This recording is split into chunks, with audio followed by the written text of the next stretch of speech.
Jubilee hills ఉప ఎన్నిక BJP అభ్యర్థి లంకల్ దీపారెడ్డికి మద్దతుగా మెగా పాదయాత్ర పేరుతో బీజేపీ 7 డివిజన్లలో జూబ్లీ హిల్స్లోని 7 డివిజన్లలో ప్రచారాన్ని చేపట్టింది. షేలింగంపల్లి బీజేపీ ఇన్ఛార్జ్ రవికుమార్ మనతో ఉన్నారు. జూబ్లీహిల్స్ మహాపాదయాత్ర సందర్భంగా ఓయూ కాలనీలో పెద్ద ఎత్తున పాదయాత్ర జరుగుతుంది. తప్పకుండా భారతీయ జనతా పార్టీ దినదినం పుంజుకుంటుంది. మేము అనుకున్న దానికన్నా ఎక్కువ రెస్పాన్స్ వస్తుంది. తప్పకుండా నరేంద్ర మోడీ గారికి ఓటేస్తాం, మార్పు కోటం ఓటేస్తాం. మా అన్ని పార్టీలు చూసినాం, భారతీయ జనతా పార్టీని ఈసారి కంపల్సరీ చూడాల్సిందే. ఇది సెమీఫైనల్స్, ఈసారి జూబ్లీహిల్స్ గెలవాల్సిందే అని చెప్పి ప్రజలు అంటూ ఉన్నారు. తప్పకుండా పెద్ద మెజార్టీతో మరి షేక్పేట్ డివిజన్లో పడతాయి అని చెప్పి నేను భారతీయ జనతా 2023 అసెంబ్లీ ఎన్నికల కంటే ఇప్పుడు బైపోల్లో ఎందుకు ప్రతిష్టాత్మకంగా తీసుకుని కేంద్ర మంత్రులు, ఎంపీలు, ఎమ్మెల్సీల ప్రచారం?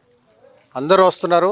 అందరూ ఈరోజు కూడా అన్ని డివిజన్లో, అన్ని శక్తి కేంద్రాలలో అన్ని రాష్ట్ర నాయకులు వచ్చారు. తప్పకుండా మరి ఇంకా రాబోయే రోజుల్లో రాష్ట్ర నాయకులతో పాటు దేశ నాయకులు కూడా అందరూ వస్తారని చెప్పి నేను అనుకుంటున్నాను. బీజేపీ ఎందుకు ప్రతిష్టాత్మకంగా తీసుకుంది సాధారణ ఎన్నికల కంటే కూడా? ఇప్పుడు ఉప ఎన్నికలు ఎందుకు ప్రతిష్టాత్మక అంటే మీకు అందరికి తెలుసు, ఈడ గత 18 నెలల కాంగ్రెస్ పాలన ఎట్లుందో 6 గ్యారంటీలు అని చెప్పి ఏ గ్యారంటీ లేకుండా ప్రజలను ఇబ్బంది పెడుతున్నారు.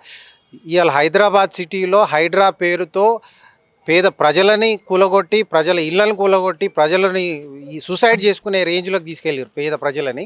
సో తప్పకుండా ప్రజలు భయం ప్రాంతుల్లో ఉన్నారు. ఈ హైదరాబాద్ మరీ ముఖ్యంగా ఈ శివారు, షేక్పేట్ ఈ ప్రాంతాల్లో ఎప్పుడో ఎఫ్టీఎల్ లేనిది 30 సంవత్సరాల కింద కొన్న చిన్న 60 గజాలు 70 గజాల ఇళ్లను కూడా ఇప్పుడు ఎఫ్టీఎల్ పేరుతో అన్ని కూలగొట్టిర్రు. చాలామంది మరి ఈ ప్రాంతంలో కూడా చాలా కూలగొట్టిర్రు.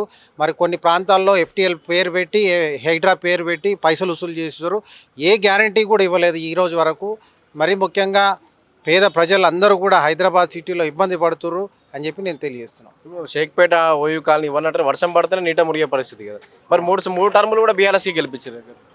ఈ వర్షం ఈ ప్రాంతంలో కూడా మేము రోజు తిరుగుతూనే ఉన్నాము. ఈ ప్రాంతంలో రోడ్లు, డ్రైనేజు ఉంది, ఇష్యూస్ ఉన్నాయి. తప్పకుండా ఇష్యూస్ ఉన్నాయి.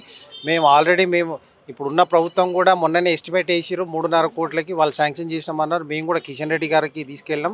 ఈ ఎలక్షన్ భారతీయ జనతా పార్టీ ఎట్లాగో సెంట్రల్లో ఉంది, సెంట్రల్లో ఫండ్స్ ఇస్తేనేగా మేము మా ఇప్పటివరకు మా దృష్టికి తీసుకురాలేదు, మొన్ననే తీసుకొచ్చారు. తప్పకుండా చేస్తామని చెప్పి తెలియజేసినాం మేము.